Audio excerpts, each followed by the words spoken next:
For millennia, the Galactic Council watched Earth from the shadows, enforcing one sacred law: never let humanity reach the stars. But when an accident shatters their quarantine, the universe discovers the terrifying truth. We weren't kept asleep because we were weak. We were kept asleep because we were the monsters they feared would conquer them all. Before we go any further, comment where in the world you are watching from and make sure to subscribe, because tomorrow's story is one you don't want to miss. The Grand Council of the United Galactic Species had existed for over 12 millennia. In that time, they had overseen the peaceful integration of over 300 sentient civilizations, established trade routes across 17 galactic quadrants, and averted no fewer than 22 extinction-level events. Their wisdom was renowned, their patience legendary, and their primary directive had remained unchanged since the earliest days: maintain balance. Yet in all their collected wisdom, no directive was more strictly enforced than Celestial Protocol 7729X, known colloquially across the stars as the Sleeping Giant Mandate. It was simple, unambiguous, and absolute. Earth and its inhabitants were to remain undisturbed. Grand Arbiter Zixtal stood at the central podium of the massive council chambers, 6 slender arms gesturing gracefully as his iridescent scales caught the light from the holographic displays surrounding him. Representatives from hundreds of species watched from their ascending seats, a murmur of concern rippling through the assembly. For 20,000 cycles, we have observed from afar. Zixtal's melodic voice resonated through the chamber. For 20,000 cycles, we have documented their remarkable evolution. For 20,000 cycles, we have honored the wisdom of our ancestors who first recognized what humanity truly is. Ambassador Kree Lawn of the Arthax Collective clicked her mandibles nervously. Most exalted Arbiter, with all due respect, my species has only recently joined the Council. What exactly are these humans that inspires such caution? Zixtal's 4 eyes blinked in sequence, a sign of grave seriousness among his kind. The chamber fell silent. They are the universe's perfect predators, he said simply. A species forged in constant conflict, whose every technological advancement was birthed from warfare. Their bodies are resilience machines, capable of surviving injuries that would end any of us. They require sleep, yes, but this dormancy is not weakness. It is restoration for continued violence. The holographic display shifted to show images of Earth, cities stretching across continents, orbital stations circling the planet, and deep space telescopes peering outward. Yet, remarkably, no faster-than-light technology, no sign they had. Discovered the hyperspatial corridors that connected the galactic community. They remain contained to their solar system, continued Zixtal. A blessing for us all. Our ancestors recognized what would happen if such a species were to join galactic society. They are classified as Omega-level potential disruptors, the FO, highest threat designation in Council records. Ambassador Thulo Vex of the Caraxian Empire rose from his seat, his gelatinous body shimmering with bioluminescent patterns expressing skepticism. Surely this is exaggeration. They are but one species on one world. The Council oversees hundreds. The Grand Arbiter gestured to the ancient Keeper of Records, who activated a secondary hologram. It displayed charts, statistics, and simulations, compiled over millennia of secret observation. Their capacity for advancement is unmatched, Zixtal explained. Unlike most species who developed slowly and steadily, humans leapt from primitive flight to walking on their moon in less than 70 of their years. From splitting the atom to quantum computing in less than a century. Their neural architecture allows for creative problem-solving that our predictive models still cannot fully anticipate. He paused, allowing the information to sink in. But most concerning is their psychology. Humans do not flee from the unknown, they pursue it. They do not avoid danger, they challenge it. And when threatened, Zixtal's voice lowered, they do not surrender. They unify, and they retaliate with exponentially escalating force. The chamber remained silent as the implications settled upon the assembly. This is why Protocol 7729X exists, the arbiter concluded. We observe, we document, we learn, but we do not engage, we do not reveal ourselves, and most importantly, we do not wake them to the reality of galactic civilization.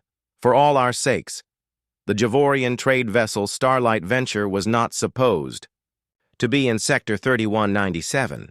Its captain, Drez Morlax, knew this perfectly well. The sector was designated as prohibited space, a buffer zone surrounding the Sol system. But prohibited space also meant unpatrolled space, which made it perfect for avoiding galactic customs authorities. Drez ran his four-fingered hand over his ridged forehead, calculating the risk.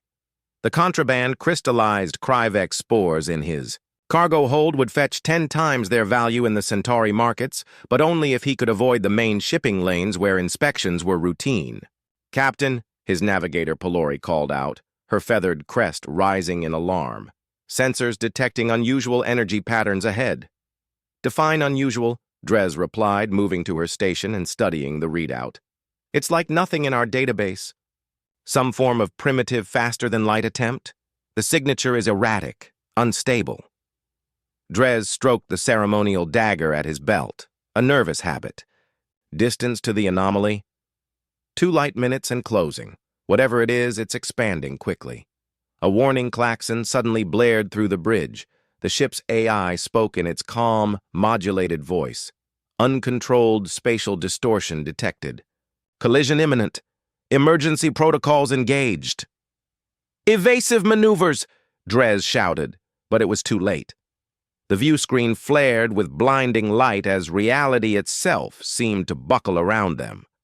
The Starlight Venture shuddered violently, throwing the crew against their harnesses. Power fluctuated throughout the ship as systems overloaded. When the chaos subsided, Drez pulled himself upright, tasting blood from where he'd bitten his inner cheek. "Status report!" "Multiple systems offline," his engineer reported from the secondary console. "Main drive compromised. Life support functioning at 60% capacity." "The anomaly?"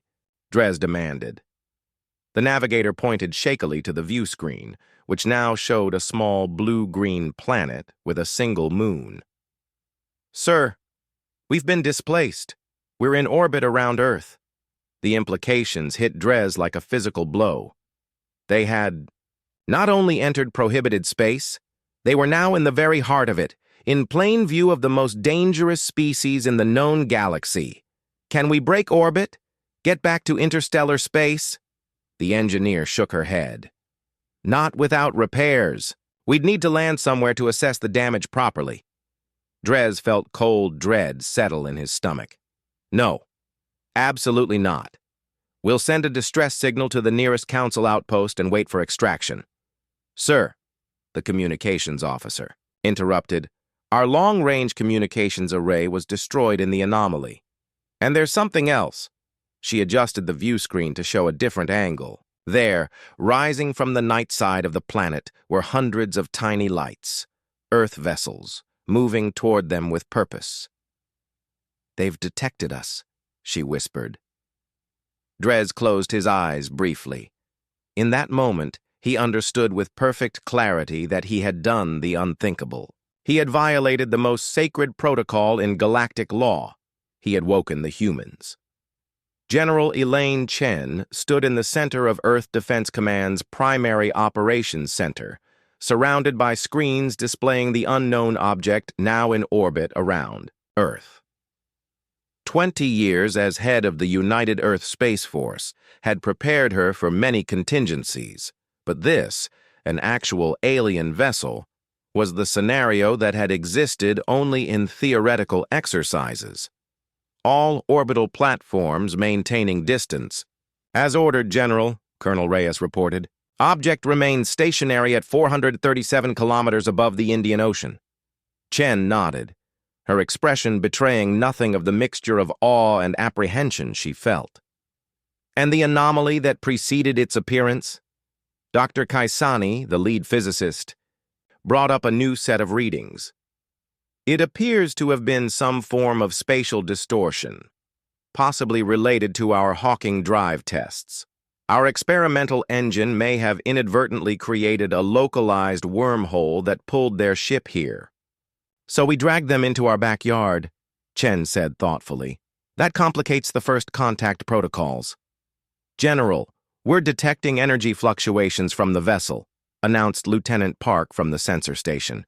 They appear to be damaged. Chen considered this information carefully. Humanity had debated first contact scenarios for centuries, developing elaborate protocols for peaceful interaction. But those assumed Earth would be making the approach, not responding. To visitors who had arrived apparently against their will, open a channel using standard mathematical sequences. Let's see if they respond. The communications officer worked quickly, broadcasting the universal language of prime numbers, simple equations, and basic physical constants.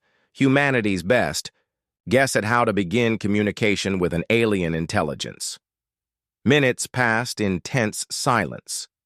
Then finally, "We're receiving a response, General. Similar mathematical sequence, but with additions. I think it's confirmation they understand." Chen allowed herself a small smile. "Good. Now let's see if we can establish visual communication." The main screen flickered and then revealed the bridge of the alien vessel. Standing center frame was a humanoid figure with distinctly non-human features, ridged forehead, scaled skin in muted purple tones, four-fingered hands. Behind him, other alien beings moved about what was clearly a damaged ship. The alien spoke, the sounds unintelligible but clearly language. A moment later, a device near him produced sounds that, while heavily accented and stilted, were recognizably English. "This is Captain Dres Morlax of the trading vessel Starlight Venture. We apologize for our presence in your space. We were caught in an anomaly and damaged. We mean no harm." Chen straightened her uniform and stepped forward. "This is General Elaine Chen of the United Earth Space Force. We welcome you to Earth, though we understand your arrival was not intentional. Our telemetry suggests your vessel is damaged. We can offer assistance." The alien, Captain Morlax, visibly tensed. Even across species, Chen could recognize apprehension. "Your offer is generous," he replied carefully. "But our protocols forbid direct interaction. If you could simply allow us to make repairs and depart, we would be grateful." Chen raised an eyebrow. "Your protocols forbid interaction with us specifically? You're aware of Earth, then?" The alien captain's discomfort was now unmistakable. "I have said too much already. Please, we must minimize contact." Chen felt a chill run down her spine. There was something deeply unsettling about an advanced spacefaring civilization that not only knew of Earth's existence, but apparently had strict rules against contacting humans.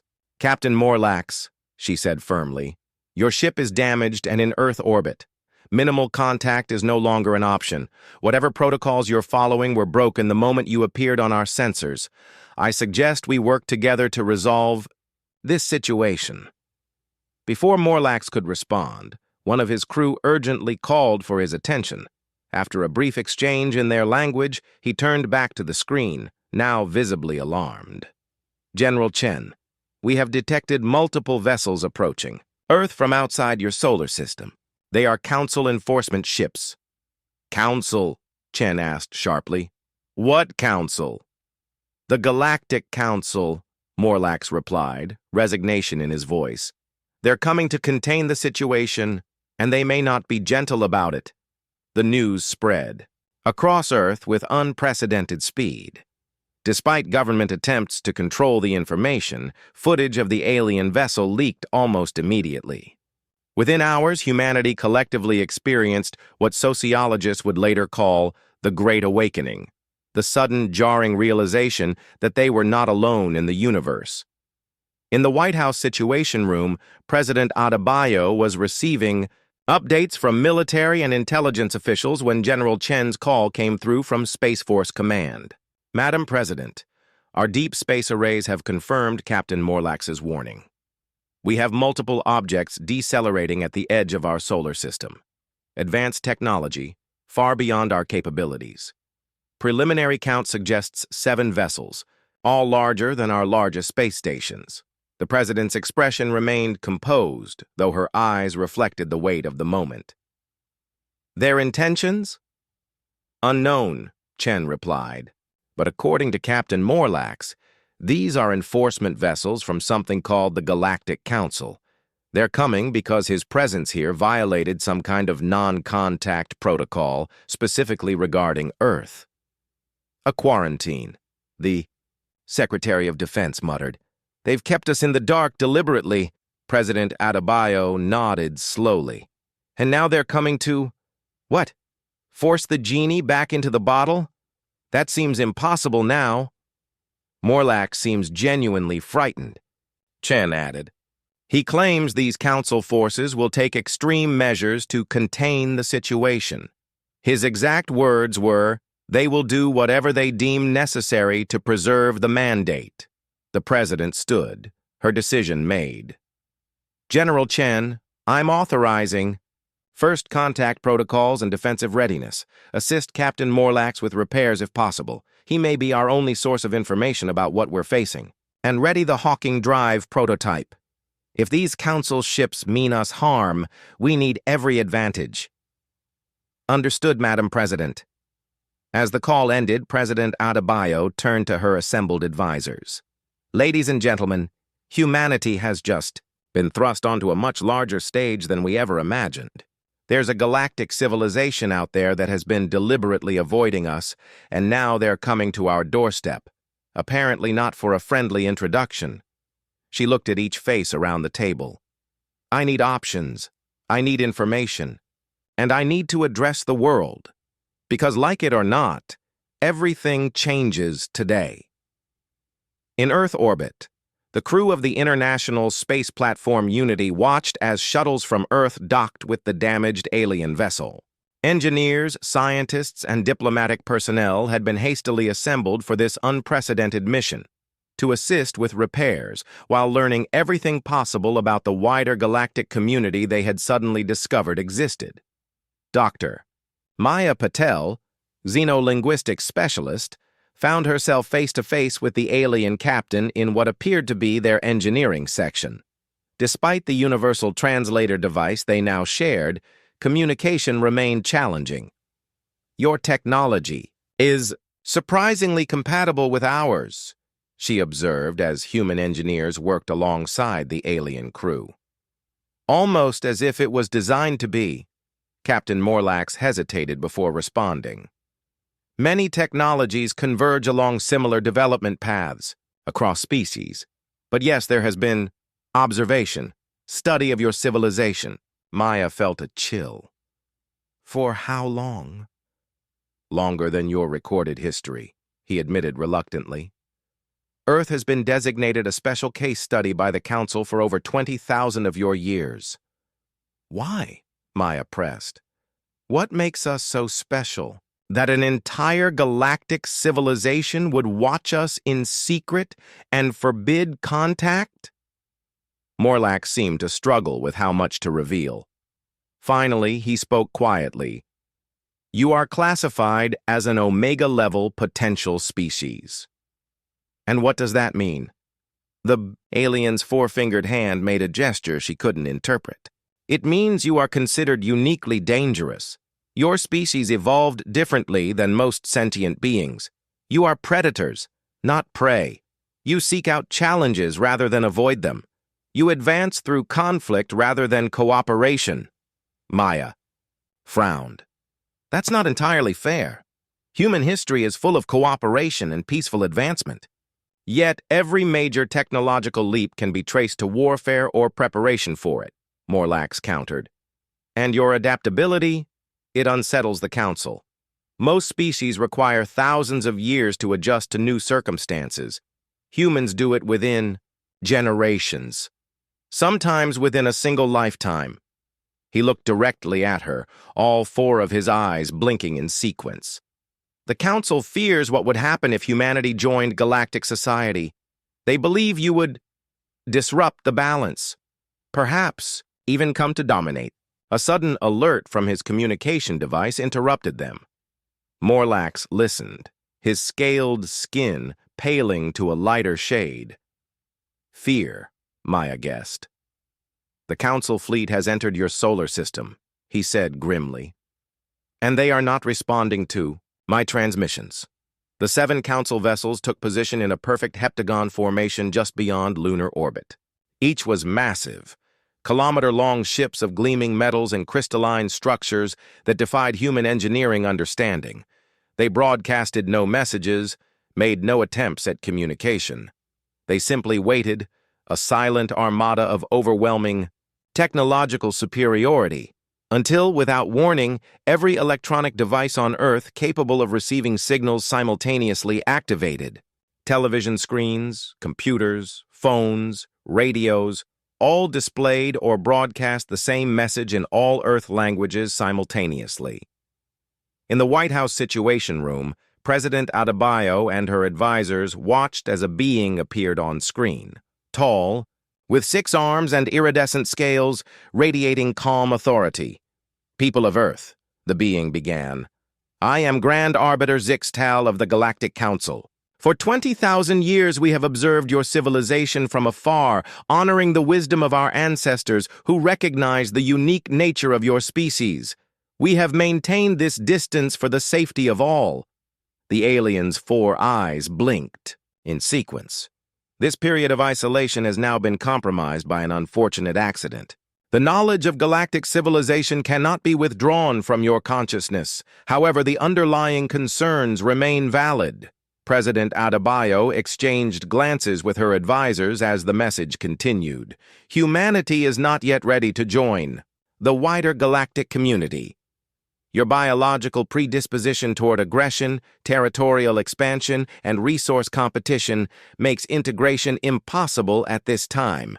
We therefore issue the following directive. The Grand Arbiter's voice took on a formal, unyielding quality.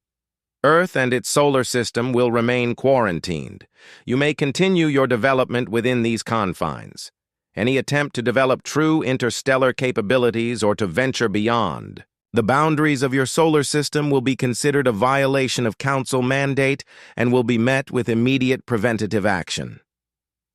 The room fell silent as the implications became clear. To enforce this directive, we will establish permanent monitoring stations at the edge of your solar system. This is not a punishment, but a necessity. When your species has evolved beyond its current limitations, the Council will reconsider.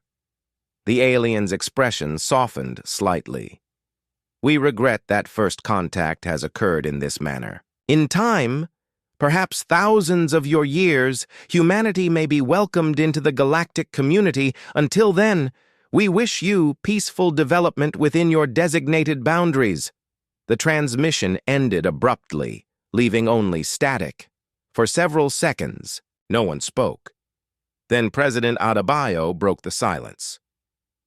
They've just put our entire species under house arrest, she said, her voice tight with controlled anger. Based on assumptions about our nature that they've made without ever actually speaking. To us, the Secretary of Defense leaned forward. Madam President, we need to assess our options. These beings clearly possess technology far beyond our current capabilities. And yet, the science advisor interjected, they're frightened enough of our potential to take these measures. That's telling. President Adebayo stood, her decision made. Get me General Chen, and contact Captain Morlax. I want to know exactly what these preventative actions might entail if we refuse their terms. Aboard the Unity space platform, General Chen had already reached the same conclusion. She faced Captain Morlax across the makeshift conference room established for their joint operations. Your council has just issued an ultimatum to my entire species, she said coldly. Tell me why we shouldn't consider this an act of war. Morlax's alien features showed clear distress. General Chen, please understand. A war with the Council would be devastating for Earth. The technological gap is too great. So we should. Just accept imprisonment in our own solar system for thousands of years? The alternative would be worse, Morlax insisted. The Council rarely issues ultimatums. When they do, refusal typically results in decisive action. Chen leaned forward. Spell it out, Captain. What exactly would they do? The alien hesitated, then spoke softly. In extreme cases, they have been known to trigger solar flares targeted at a planet's atmosphere. Not enough to destroy all life, but sufficient to collapse technological civilization. They would, in effect, reset your development. Chen felt ice in her veins. They would kill billions just to keep us contained? They would view it as preventing a greater calamity, Morlax replied. You don't understand how deeply the Council fears what humanity might become if unleashed upon the galaxy. General Chen stood, staring out the viewport at the distant Council ships. I think I'm beginning to understand perfectly. The world's response to the Council ultimatum came not from governments, but from the people themselves. As the reality of the situation spread, humanity reacted not with the panic or submission the Council might have expected, but with something uniquely human: defiance. Across the globe, in cities and towns, people gathered in squares and parks, on beaches and mountaintops. They brought lights, flashlights, lanterns, even candles, and pointed them skyward in a spontaneous global demonstration visible from orbit. The message was clear. We see you now, and we will not be intimidated. In Geneva, an emergency session of the United Nations General Assembly was convened. For the first time in the organization's history, unanimous consent was achieved in a matter of hours. The Earth Unified Response was drafted, approved, and transmitted to the Council vessels. On the bridge of the Unity space platform, President Adebayo stood before a transmission array, the leaders of every major nation flanking her virtually.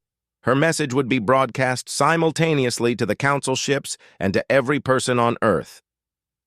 Grand Arbiter Zixtal and representatives of the Galactic Council, she began, her voice steady and resolute. I speak to you on behalf of humanity, all 8 billion of us. We have received your directive and considered it carefully. She paused, her gaze unwavering. We reject it entirely.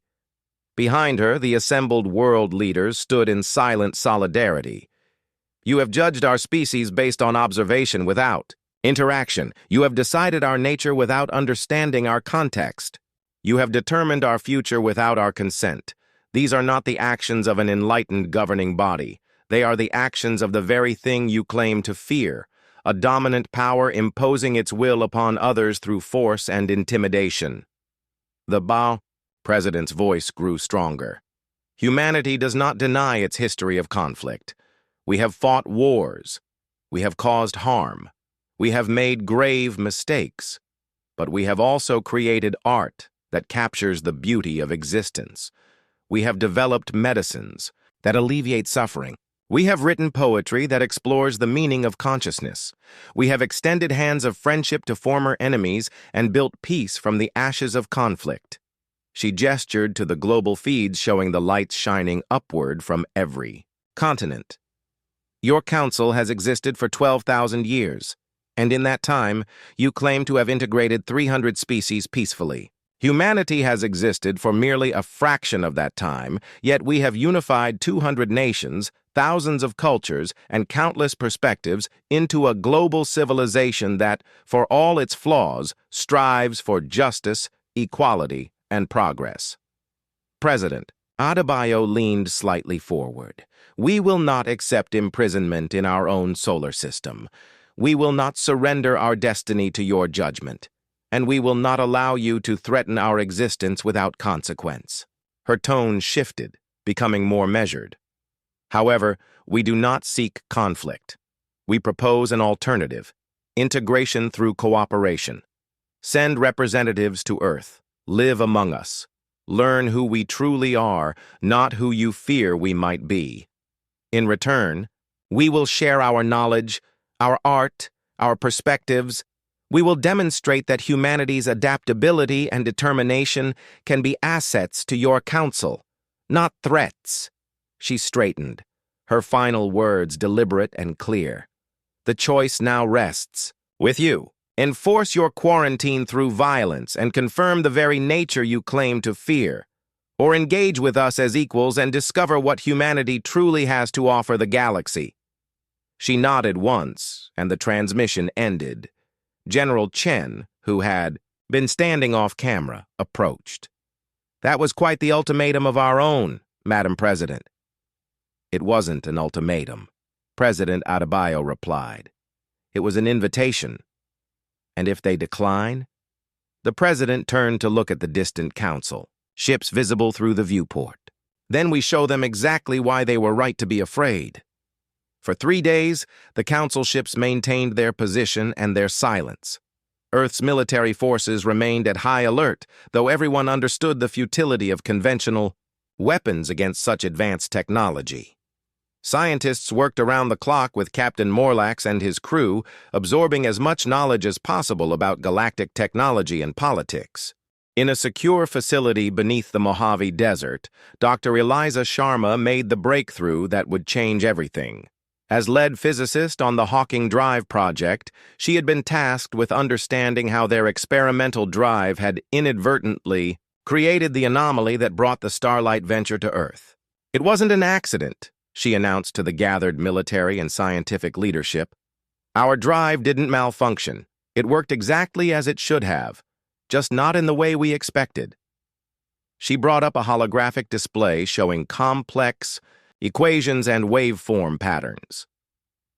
"The Hawking Drive doesn't just bend space-time for faster-than-light travel. It actually punches through dimensional barriers. When activated, it created a quantum bridge that connected directly to the nearest compatible technology, in this case, Captain Morlax's ship." General Chen frowned. "Are you saying our experimental drive can target specific vessels?" "Better than that," Dr. Sharma replied with barely contained excitement. "With the data we've gathered from the Starlight venture, I believe we can calibrate the Hawking field to interface with any compatible technology, including those council ships." The implications settled over the room like a weighted blanket. "We could disable them?" asked the Secretary of Defense. Dr. Sharma shook her head. "Not exactly, but we could demonstrate our capabilities in a way they couldn't ignore." 24 hours later, the plan was in motion.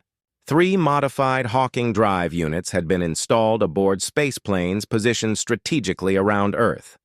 President Adebayo had authorized what they were calling Operation Wake Up Call, a non-violent but unmistakable demonstration of humanity's refusal to be contained.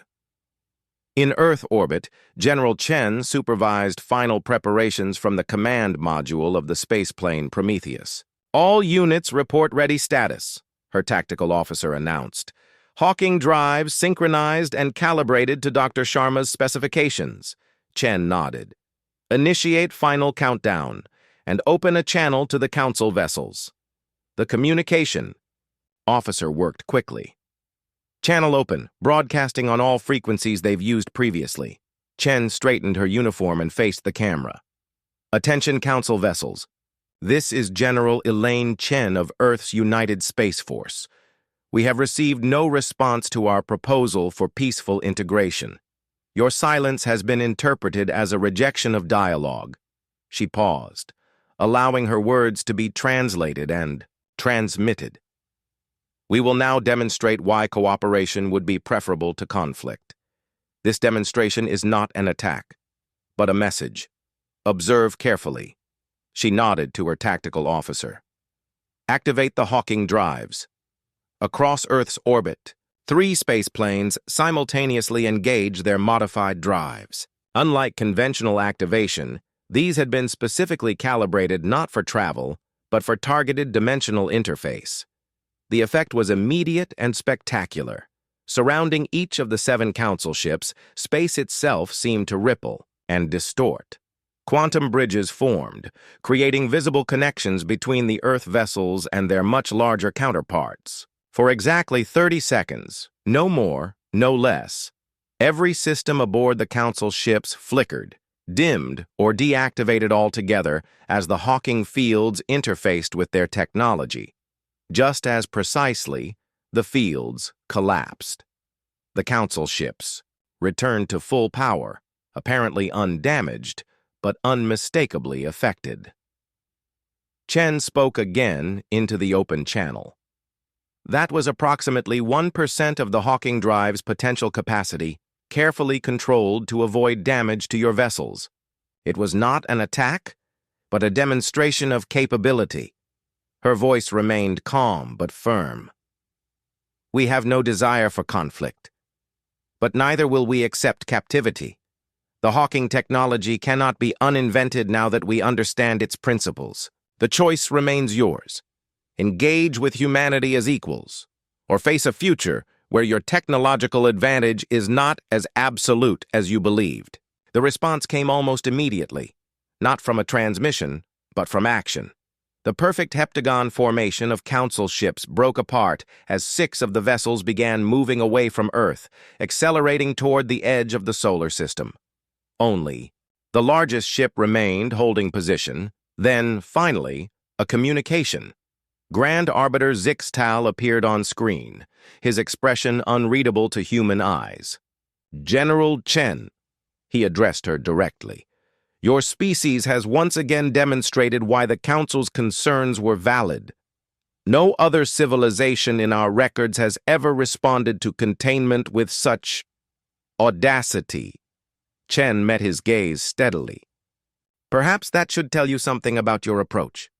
Indeed, the Arbiter replied, and there was something new in his tone, a note of resignation mixed with what might have been respect. I am instructing our enforcement fleet to withdraw to the solar system boundary. I will remain to discuss alternatives. Does this mean the Council is reconsidering its position? Zixtal's 4 eyes blinked in sequence. It means, General Chen, that humanity has forced a reconsideration. Whether that leads to integration or conflict will depend on the discussions to come. And the rule against waking humans? Chen asked pointedly. For the first time, something like amusement crossed the alien's features. That rule, it seems, was broken the moment you woke yourselves. We simply failed to notice. On the newly constructed orbital diplomatic station Unity, 2, Ambassador Maya Patel adjusted her formal uniform as she prepared to greet the latest delegation from the Galactic Council. In the year since first contact, Earth had undergone changes that would have seemed impossible before: the integration of alien technology, the establishment of diplomatic relations with 17 species, and the ongoing negotiations for humanity's provisional membership in the Council. Captain, now Ambassador Dres Morlax approached, his once fearful demeanor replaced with genuine warmth. The Arthax delegation has arrived, he informed her. Their representative is particularly interested in your planet's artistic achievements. I told her about your museums. Maya smiled. I've arranged a special tour of the Louvre next week. I think she'll find it illuminating. Their conversation was interrupted as Grand Arbiter Zixtal entered, accompanied by his aides.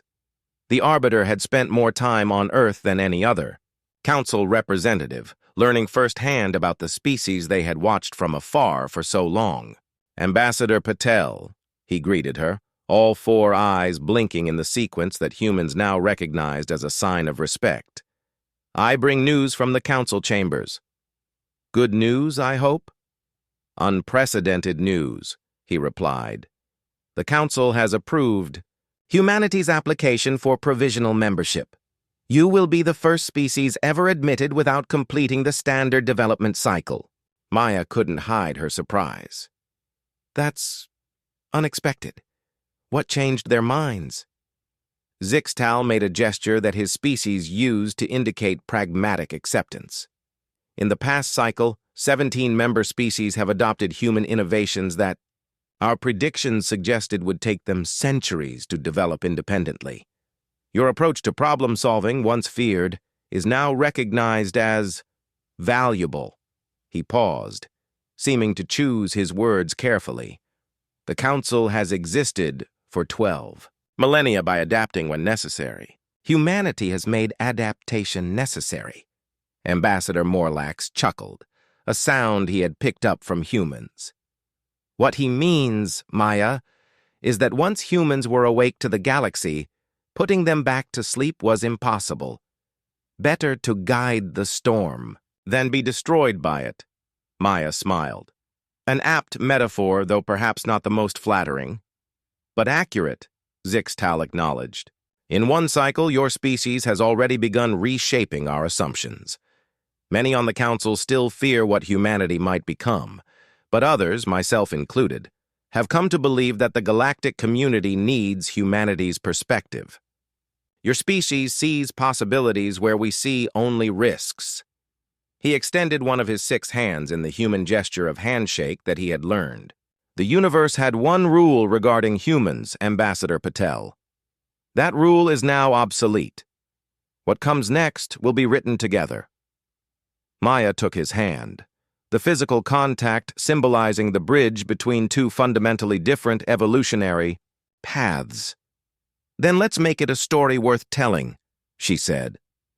Beyond the station's viewport, Earth rotated serenely, its lights twinkling like stars. A planet of predators who had shocked the galaxy not with violence, but with defiance, ingenuity, and an unwavering refusal to be contained. The humans were awake, and the universe would never be the same.